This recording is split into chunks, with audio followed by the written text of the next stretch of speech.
أعوذ بالله من الشيطان الرجيم. بسم الله الرحمن الرحيم. نحمد ونصلي على رسوله الكريم.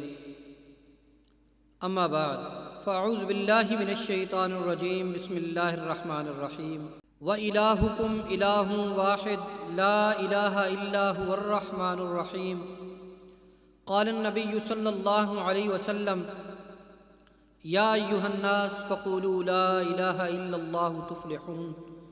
صدق اللہ و صدق رسولہ النبی الکریم. معزز و محترم ساتھیوں، بہنوں اور بھائیوں، السلام علیکم ورحمۃ اللہ وبرکاتہ. آج میں اس درس میں آپ سے مسئلہ اور عقیدہ توحید کے بارے میں مخاطب ہوں. توحید اسلامی وجود میں ریڑھ کی ہڈی کی حیثیت رکھتی ہے. توحید کا ایک ایک جز شے رگ کی حیثیت سے ہمارے ایمان کے وجود میں موجود ہے. کسی ایک جز کا نقصان کامل ایمان کی تباہی کا نقصان اور اس نقصان کے ہونے کا یقینی امر ہے. رسالت مآب صلی اللہ علیہ وسلم نے کامل 13 سال تک مکہ کی گلیوں میں بصیرت و حکمت کے ساتھ مسئلہ توحید کو واضح فرمایا. اس کلمہ توحید کو بلند کرنے کی پاداش میں ہر طرح اور ہر طرز کے ظلم و ستم کو برداشت کیا. آئیے جاننے کی کوشش کرتے ہیں کہ رسول اللہ صلی اللہ علیہ وسلم کا اعلان لا الہ الا اللہ مشرکین پر اس قدر گراں کیوں گزرا؟ صرف اس لیے کہ لا الہ الا اللہ میں ان کے معبودان باطلہ کا انکار موجود تھا؟ صرف یہی وجہ تھی؟ ہرگز نہیں. صرف اس لیے کہ ایک ہی الہ کی عبادت کی دعوت اس میں پنہاں تھی؟ ہرگز نہیں. حقیقت یہ ہے کہ یہ کلمہ جو عربی زبان میں ہے، اس کلمے کو سمجھنا اہل عرب کے لیے قطعاً مشکل نہیں تھا، کیونکہ خود اہل عربی زبان کی فصاحت و بلاغت کے تمام کمالات سے بخوبی آشنا تھے. وہ لا اور الہ کے باہمی تعلق اور باہم جڑے ہونے سے اس پیغام کو بخوبی سمجھ گئے جو انہیں دیا جانا مقصود تھا.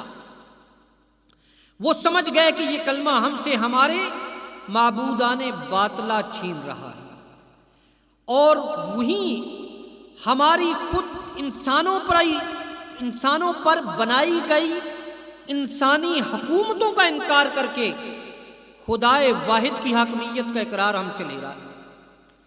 کیونکہ اسی کلمہ طیبہ سے عرب معاشرے کی وڈیرہ شاہی اور جگیرداری بھی چیلنج ہو رہی تھی. آپ دیکھتے ہیں کہ سب سے زیادہ اشتعال و غصہ عرب کے اس سردارانہ نظام اور اس کے وابستہ افراد کے ہاں نظر آیا. عرب کے سردار اس وقت کے عرب کے حاکم سیخ پا ہو گئے کلمہ سنتے، کیونکہ وہ اس عرب کے معاشرے پر حاکمیت کے انسانی تصور کی علامت تھے، اور کلمہ اسی انسانی تصور کی حاکمیت کو توڑنے آیا تھا. انہیں لا الہ الا اللہ سے صرف ان کی عدالتیں ٹوٹتی محسوس نہ ہوئی، ان کی سرداری ٹوٹتی محسوس نہ ہوئی، اور صرف لا الہ الا اللہ سے صرف ان کے لات و منات کے بت ہی خطرے میں محسوس نہ ہوئے، بلکہ انسانی حاکمیت کے تصور کا بت بھی انہیں لا الہ الا اللہ کی ضرب میں پاش ہوتا نظر آیا. سامعین گرامی قدر، ایک طرف مکہ کی سرزمین پر مشرکانہ عبادات پر یہ دعوت بجلی بن کر گری، تو دوسری طرف یہ دعوت مشرکانہ حاکمیت کے تصور پر صاعقہ ربانی بن گئی. اس لیے مکی دور کی جہالت پوری قوت کے ساتھ اس دعوت کو دبانے اور دبوچنے کے لیے متحرک ہو گئی. مگر دوسری طرف وحی الہی کے ذریعے سے دعوت توحید مکمل تکرار کے ساتھ جاری رکھی گئی، اور ایسا 13 سال تک ہوتا رہا. لیکن اس دعوت توحید میں مکمل تکرار تھا۔ ہر مرتبہ ایک نئے اسلوب اور الگ پیرائے میں توحید کو بیان کر کے اس مسئلے کو واضح کرنے کی کوشش کی گئی، اور انسانوں کو مخاطب کر کے کہا گیا یا ایھا الانسان، انسانوں کو مخاطب کیا گیا تاکہ علاقے، ادوار، قوم کی دعوت کی بجائے غیر محدود دعوت توحید کا ڈنکا بج اٹھے جو روئے زمین کے تمام حصوں، تمام ادوار، تمام اقوام کو برابر مخاطب کرے، کیونکہ انسانی زندگی کے تمام عوامل، دنیا و آخرت، حال و ماضی و مستقبل کے تمام پہلوؤں کا سنورنا، بگڑنا اسی دعوت توحید اور عقیدہ توحید کے ساتھ جڑا ہوا۔ یہ ہے وہ بنیادی اور اصل مسئلہ جس سے انسانی زندگی کی بقا و فلاح کا دار و مدار ہے، اور اسی پر دار و مدار رہے گا۔ اس لیے مکی زندگی کے کامل 13 سال اسی مسئلے کی تمام جہتوں کو اجاگر کرتے گزرے، کیونکہ بقیہ انسانی زندگی کے تمام تر تقاضے اسی اصل عقیدہ توحید کی جزیات ہیں، عقیدہ توحید کے ساتھ جڑے ہوئے، یا اسی مسئلہ توحید کے تابع ہیں۔ جو کچھ بھی ایک صاحب ایمان کی زندگی کا، قولی فعلی زندگی کا جو بھی حصہ ہے، وہ اسی مسئلہ توحید کے ساتھ اس کی قبولیت اور عدم قبولیت کا تعلق ہے، اسی کے ساتھ اس کی قبولیت عدم قبولیت جڑی ہوئی۔ قرآن مجید نے کامل 13 سال تک اسی مسئلے کو اپنی دعوت کا مدار بنائے رکھا۔ رسول اللہ صلی اللہ علیہ وسلم نے بھی کامل 13 سال تک اسی مسئلہ توحید کو اپنی دعوت کا مرکزی نقطہ، محوری نقطہ بنائے رکھا۔ کسی فروعی مسئلے اور ضمنی معاملات کو گہری توجہ نہیں دی، کیونکہ ضمیر و قلب، شعائر و مناسک، معاملات و عبادات، معیشت و معاشرت، تہذیب و ثقافت، مال و دولت، عدالت و قضاء، روح و جسم پر خدائی حاکمیت کے مسئلے کو ازبر کروانا تھا۔ ہر معاملے میں خدا کی حاکمیت، خدا کی توحید کو انسانوں کے دماغوں پر راسخ کرنا تھا، اور جس معاشرے میں یہ دعوت دی جا رہی تھی اس معاشرے سے لے کر روز معاشر تک یہ پورا اقتدار کاہنوں، پروہتوں، قبائلی سرداروں، امراء، حکام سے چھین کر صرف اور صرف خدائے واحد و لم یزل کے ہاتھ دینا تھا، کہ بس ہم عقیدوی طور پر اللہ کے ہاتھ میں سب کچھ، اسے عقیدوی طور پہ ماننا تھا کہ جو کچھ بھی ہے یہی ہے، اور ہمیں اپنا سر رب العالمین کی ذات کے سامنے سر لگو کرنا تھا، سر خم تسلیم ہونا تھا۔ یہی وہ مشکل مرحلہ تھا دوستو جو انقلاب محمدی برپا کر رہا تھا، اور یہی وہ مشکل مرحلہ تھا جب جماعت محمد تیار کی جا رہی تھی، اور یہی وہ مشکل مرحلہ تھا جب تہذیب اسلامی کی اٹھان ہو رہی تھی۔ یہاں سے مسئلہ توحید و الوہیت و عبودیت کے باہمی تعلق کی کلی حدود کو بھی اسی مسئلہ توحید اور اسی دعوت کے ذریعے ظاہر کیا جا رہا تھا۔ انسان اور کائنات اور خالق کائنات، انسان اور کائنات، نمبر 3 اور خالق کائنات کے باہمی تعلق و معاملات کو، تمام تر تعلقات کو توحید کی روشنی اور اسی عقیدے کے چراغ سے توحید کی روشنی دینا مقصود تھی، اسی سے ہی رہنمائی ہونا مقصود تھی، رہنمائی کرنا مقصود تھی۔ اسلام نے آتے ہی حالت غربت میں اور ہر طرف جہاں 360 بت گھڑ لیے گئے، جہاں ہر شخص اپنی ربوبیت کا دعوے دار ہے، جہاں ہر ایک سردار خود حاکم بنا بیٹھا ہے، اس وقت یوں کہہ لیجیے حالت غربت میں لمن الملک کا ڈنکا بجاتی طاقتوں کا انکار کر دیا۔ لا الہ الا اللہ کا اعلان دنیاوی انسانی اقتدار کے خلاف علم بغاوت تھا۔ لا الہ الا اللہ مکہ کے معاشرے میں اسے بغاوت سمجھا گیا کہ بس سیدھی بغاوت ہو گئی ہمارے خلاف۔ اس توحید کی دعوت یا جسے مکہ کا معاشرہ علم بغاوت سمجھ رہا تھا، اس علم بغاوت کے سائے میں انسانی عقلوں سے اخذ کردہ قوانین اور خواہشات کی تکمیل میں بنائے گئے نظاموں سے انحراف کا پورا پیغام دیا جا رہا تھا۔ ان تمام قوتوں سے انحراف کی پوری دعوت اس توحید میں پنہاں تھی جو اپنے خدائی کے پندار میں مبتلا ہو کر انسانی ذلت اور رسوائیوں سے لذتیں حاصل کرتے تھے۔ یہ جو پورا نظام ہے، پورا معاشرہ ہے جو دین سے ہٹ کر ہے، سچی بات یہ ہے، سمجھ لیجئے کہ یہ انسانی ذلت اور رسوائی سے اسلام سے ہٹ کر نظاموں میں تمام بنائے گئے خدا، تمام بنائے گئے حاکم انسانوں کی ذلتوں سے لذتیں حاصل کرتے۔ دوستو، پیغام لا الہ تمام خود ساختہ نظاموں، ان کے جاہلی پیشواؤں کے لیے چیلنج تھا۔ عرب اپنی زبان کے نشیب و افراد کو بخوبی سمجھتے تھے اور سمجھ بھی رہے تھے۔ وہ سمجھ گئے کہ لا الہ الا اللہ کی دعوت کیا انقلاب برپا کرنے والی ہے، لہذا پوری قوت سے مل کر وہ رسول خدا کے راستے کی دیوار بن گئے۔ سوال یہ ہے کہ مکہ جیسے کمزور معاشرے میں رسول اللہ صلی اللہ علیہ وسلم جیسے صادق و امین داعی کے پاس قوم کو قریب کرنے کے لیے اور اپنی قائدانہ صلاحیتوں کا لوہا منوانے کے لیے اور بھی راستے بہت تھے، رسول اللہ ان راستوں کو اختیار کرتے۔ دعوت پہلے لوگوں کو قریب کرتے، لوگوں کو قریب کرنے کے بعد ہم جو دعوت کے اسلوب ہمارے ہاں جو ہیں، رسول اللہ صلی اللہ علیہ وسلم اس جاہلیت کے معاشرے میں جو دعوت دے رہے تھے اس کے اسلوب بالکل مختلف تھے۔ اگر رسول اللہ چاہتے تو حالات اس طرف اشارہ کر رہے تھے کہ پہلے لوگوں کو قریب کیا جائے۔ قریب کرنے کے مختلف طریقے تھے، جیسے حجر اسود کے نصب کرنے کا متنازع مسئلہ آمنہ کے لال عبداللہ کے لخت جگر سے حل کروایا گیا تھا۔ رسول خدا اولین اسی کردار سے آگے بڑھتے، ان کے تنازعات میں منصف بن جاتے۔ رسول خدا عربوں کو قومیت کے نام پر اپنی طرف متوجہ کرتے۔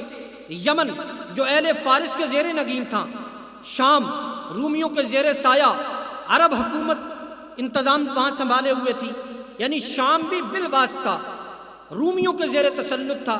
عربوں کے پاس تھا کیا؟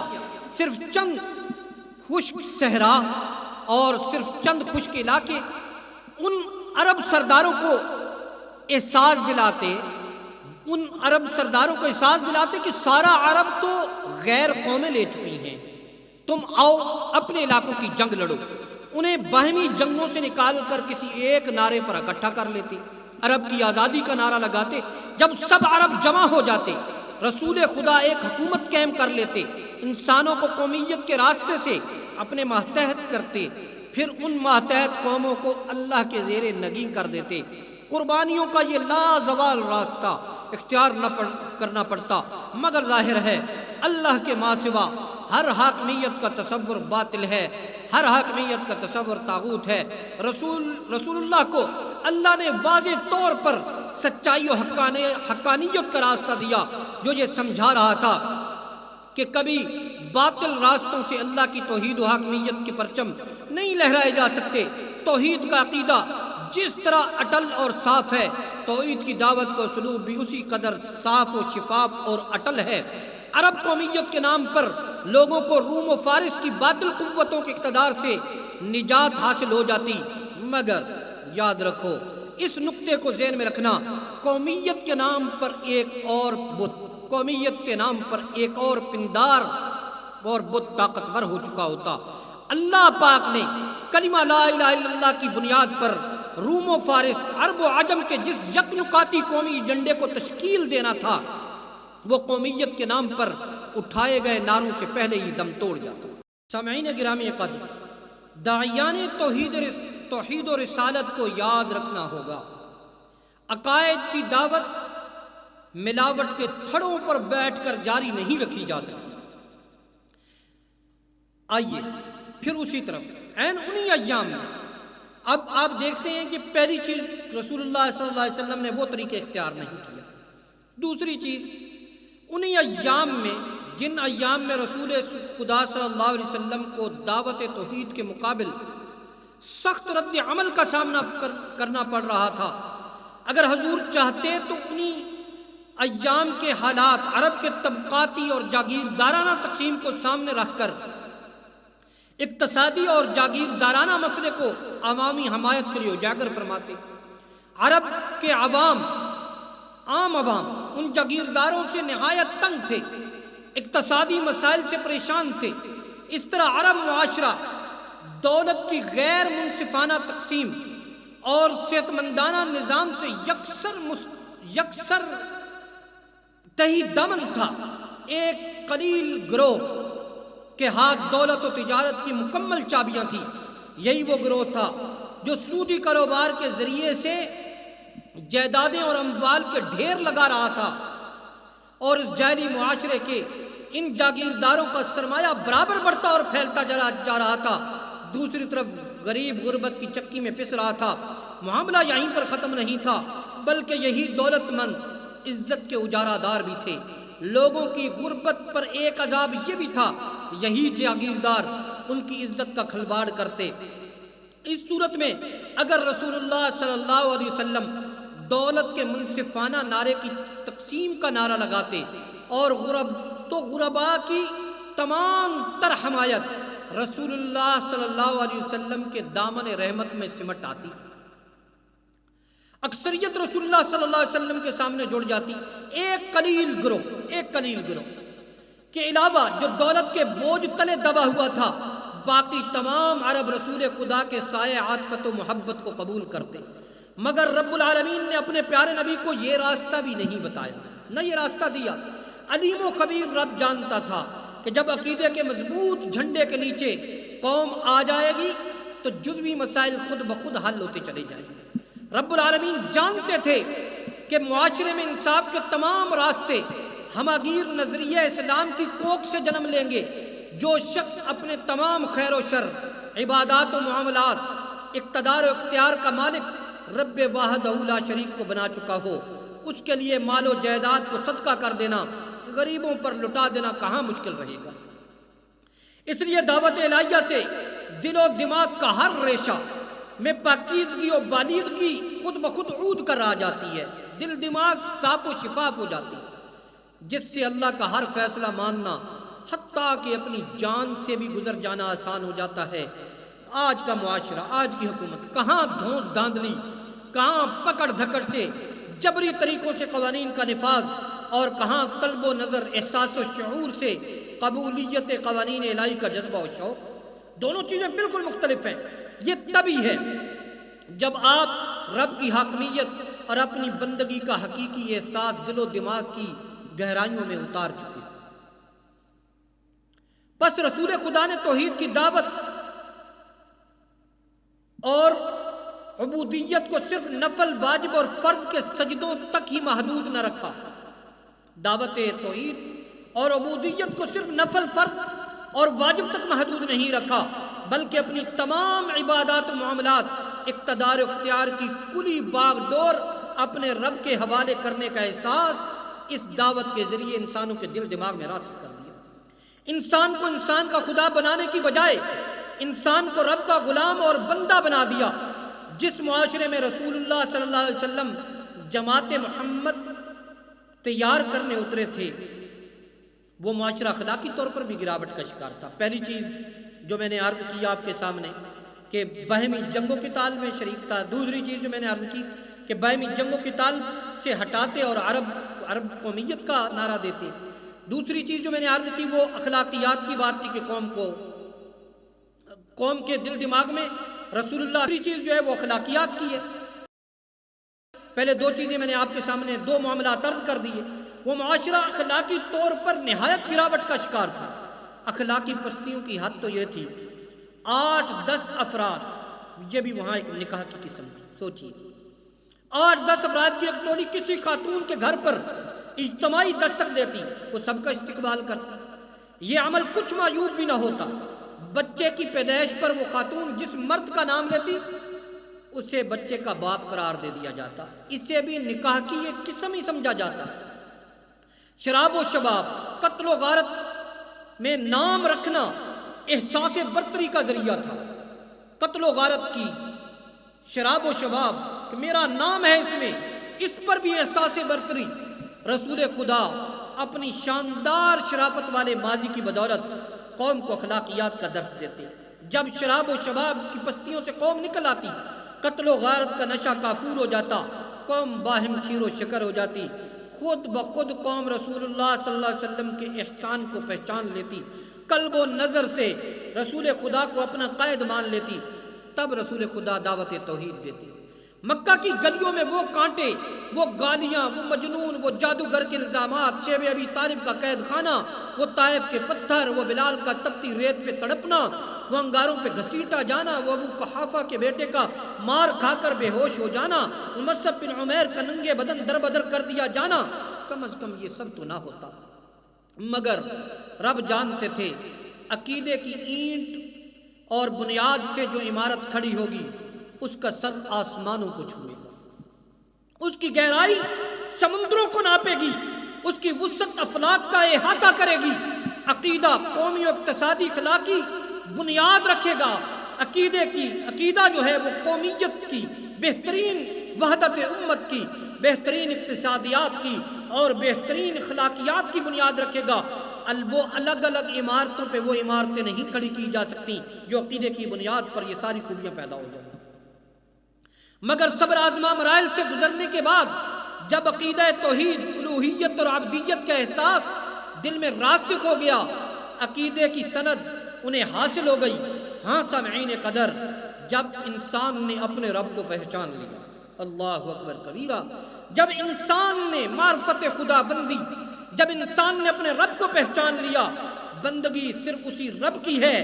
جب انسان خواہشات نفسانی کی غلامی سے اور اپنے ہی جیسے انسانوں کی بندگی و عقائی سے آزاد ہو گیا، لا الہ الا اللہ دل پر نقش ہو گیا، روم و فارس کی تہذیبوں کا ہر اثر دل سے خود بخود نکل گیا، قومیت کا زہر دلوں سے نکل گیا۔ اب جو جھنڈے کے نیچے تھے سب ایک قوم، ایک خاندان، یوں ایک خاندان بن گئے، نیا اسلامی معاشرہ، ایک جماعت محمد ترتیب پا گئی۔ ظلم و جور، لوٹ کھسوٹ سے پاک یہ معاشرہ تھا، یہ نظام الہی تھا جس میں عدل و انصاف پوری طرح جلوہ گر تھا۔ اس عدل و اجتماعیت کی بنیاد توحید تھی، اس کا اصطلاحی نام اسلام تھا۔ نفوس سدھر گئے، اخلاق نکھر گئے، افراد سمر گئے، خاندان بدل گئے، معاشرہ چمک گیا۔ پھر ایسا معاشرہ وجود میں آیا کہ چند مثالوں کو چھوڑ کر تعزیر و حدود کے نفاذ کی ضرورت ہی پیش نہ آئی۔ جو واقعات پیش آئے وہ بھی ان میں بھی حکمت خدا بندی تھی کہ خود رسول خدا ان احکامات و امور کو اپنی نگرانی میں سر انجام دے ڈالیں تاکہ رہتی دنیا میں ایک مثال قائم ہو۔ جس پر حد لاگو ہوئی ان کی بھی توبہ ایسی قبول ہوئی کہ آمنہ کے در یتیم، تاکہ رہتی دنیا میں ایک مثال قائم ہو۔ جس پر حد لاگو ہوئی ان کی توبہ ایسی قبول ہوئی کہ آمنہ کے در یتیم پکار اٹھے، اے عمر اگر ان کی توبہ پوری کائنات میں تقسیم کر دی جائے تو کائنات کا کوئی ایک فرد بھی جہنم میں نہ جائے۔ اور یہ صحابہ کرام رضوان اللہ علیہم اجمعین کی جماعت پر رسول خدا صلی اللہ علیہ وسلم نے ان توحید کی بنیاد پر جو محنت ہوئی، عقیدے کی بنیاد پر جو محنت ہوئی، ذات خدا کے وجود کو جس قدر اس دور کے انسانوں نے مانا، رسول اللہ صلی اللہ علیہ وسلم کی جماعت نے قبول کیا، ایک ایک حکم پر عمل پیرا ہوئے۔ لہذا اگر کہیں چھوٹی سی غلطی سرزد بھی ہوئی ہے تو اس میں بھی حکمت خداوندی کا پورا معاملہ موجود تھا۔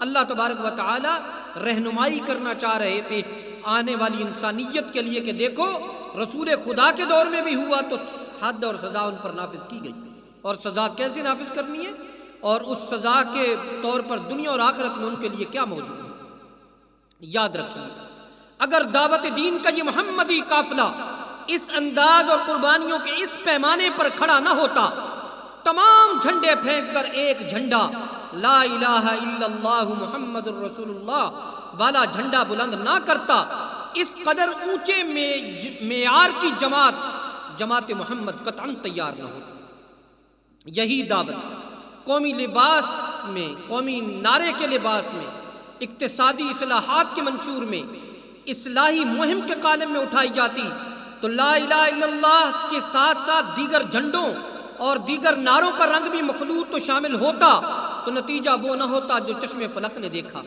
سامعین گرامی قدر، رسول خدا کی 13 سال کی دعوتی دور اہل ایمان کے قلوب و اذہان پر اللہ کی وحدانیت و حاکمیت کا نقش ثابت کرتا ہے، تبدیل و انقلاب کے بنیادی راستے کی تعلیم دیتا ہے، اور وہ تبدیلی و انقلاب کا بنیادی راستہ جو مکمل طور پر توحید کا رنگ لیے ہوئے، دوسری پگڈنڈیوں پر جانے سے صراحتاً منع کرتا ہے، مشکلات کتنی بھی ہوں اسی راستے پر جمے رہنے کی تلقین کرتا ہے۔ ہم اگر کامیابی حاصل کرنا چاہتے ہیں تو توحید الہی کے تمام پہلوؤں پر ایمان لائیں، توحید کو حقیقی طور پر سمجھیں، مانیں، من پسند توحید اور اپنی اپنی توحید قبول کرنے کی بجائے خدا اور رسول کی تعلیم کردہ توحید پر ایمان لائیں، اور توحید کی بھی دعوت کا توحیدی راستہ اختیار کریں، پگڈنڈیوں سے نہیں، ادھر سے نہیں، ادھر سے نہیں، پہلے یہ پھر وہ، یہ نہیں، بلکہ توحید کی دعوت کا توحیدی راستہ اختیار کریں، اور پھر یقیناً آپ کو وہی نتائج دیکھنے کو ملیں گے جو رسول اللہ صلی اللہ علیہ وسلم کی ذات عالی کی دعوت کے بعد جو نتائج حاصل ہوئے۔ گو کہ آپ جو رسول اللہ صلی اللہ علیہ وسلم کی ذات کی موجودگی میں جس جماعت کو جو کمالات و صفات حاصل ہوئی مان لیا، اس قدر نہیں، لیکن وہ پورا پیمانہ، وہ پورے پیرامیٹرز موجود ہیں جن کو اختیار کر کے آپ بہرحال موجودہ زمانے کے لیے موجودہ دور میں ایک بہترین جماعت محمد کو کھڑا کر سکتے ہیں۔ دوستو، وعدہ فرمائیں کہ ایسا ہی کریں گے، توحید کے داعی بن جائیں گے، اور توحید کے داعی بن کر ہی دنیا میں اپنی ایک ایک فرد تک توحید کی دعوت پہنچائیں گے، ایسی توحید جہاں عبادات کا تعلق بھی اللہ کی ذات کے ساتھ ہو، حاکمیت کا تعلق بھی اللہ کی ذات کے ساتھ ہو، معاملات کا تعلق بھی اللہ کی ذات کے ساتھ ہو، نہ ہم معاملات میں اللہ کی ذات سے دور ہٹیں، نہ عبادات میں اللہ کی ذات سے دور ہٹیں، نہ اپنے اخلاقیات میں اللہ کی ذات سے دور ہٹیں، تاجر ہوں یا آجر ہوں، معاملات اللہ کی ذات کے ساتھ جوڑے رکھیں۔ اسی میں دنیا اور آخرت کی ساری بھلائیاں اسی میں موجود ہیں، اسی توحید میں موجود ہیں۔ اللہ تبارک و تعالی ہم سب کو توحید سمجھنے کی توفیق عطا فرمائے اور توحید پہ عمل کرنے کی توفیق عطا فرمائے۔ اس درس کو بار بار سنیے، پھر آگے پہنچائیے، خود سمجھیے، سنیے، بار بار سنیے، سمجھنے کی کوشش کیجیے، اور پھر اس دعوت کو ہر ایک فرد تک، اپنے ہر مومن بھائی مسلمان تک پہنچائیے۔ اللہ تبارک و تعالی ہم سب کو عمل کرنے کی توفیق عطا فرمائے۔ وآخر دعوانا ان الحمد للہ رب العالمین۔